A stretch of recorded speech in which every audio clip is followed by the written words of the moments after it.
Royal LePage says the GTA housing market got off to a slower than expected start this year, but sales activity has been gradually increasing over the last several months. So joining us live now to chat about this is Shawn Zigelstein with Royal LePage. Shawn, great to have you with us this morning.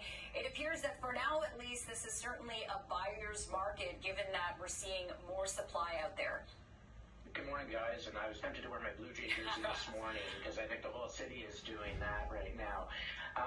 The market right now, it's a really interesting market. And yes, I do see it as a buyer's market, especially when we're talking about the condo sector.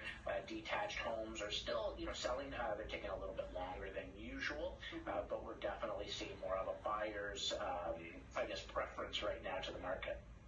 Shawn, it's interesting. It's a buyer's market in as much as, there's some uncertainty in the economy right now. And with that uncertainty, it's a buyer's market for some people who feel confident. But if you don't have the confidence to sort of pull, the trigger on a purchase here, I wonder how you sort of take a look at maybe the next 3 to 6 months. I mean, once again, just in the last couple of days, more concerns about Trump tariffs, auto sector concerns. We've been talking about Stellantis this morning, forestry products, etc. There is still a ton of uncertainty out there, which can have a trickle-down effect into the real estate market. Those are all great points, and that's really what we've been seeing all year. It's just a little bit of uncertainty. Buyers are sitting there, and even sellers are sitting there, and they're almost on the sidelines waiting for something to happen and the shoe to drop.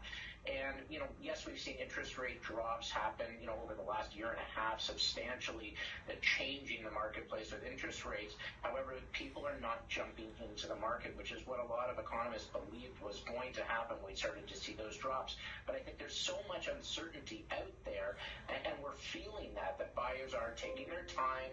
They're being very cautious going into the marketplace, and they're able to have choice now. And they haven't had that for a number of years, that they have the opportunity to go in, see a property, take their time, go back and see it again before making that decision and jumping right in.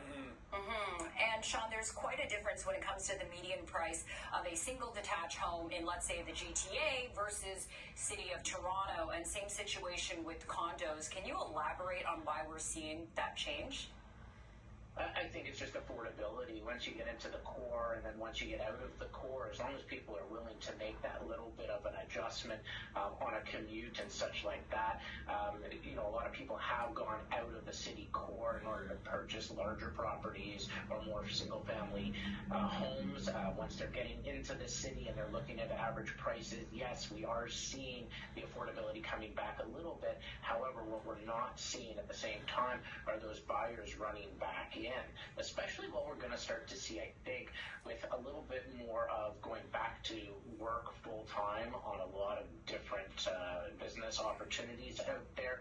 People will maybe want to move closer to the city to avoid those commutes, which when I'm driving in the mornings and in the evenings, the traffic is just unbelievable in the city. People don't want to necessarily want to rush downtown to get to work.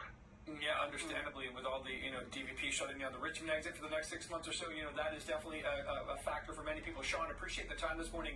Thanks for helping break down these Royal LePage numbers for us. Appreciate this. Thank you. Thanks so much, guys. Take care. You too.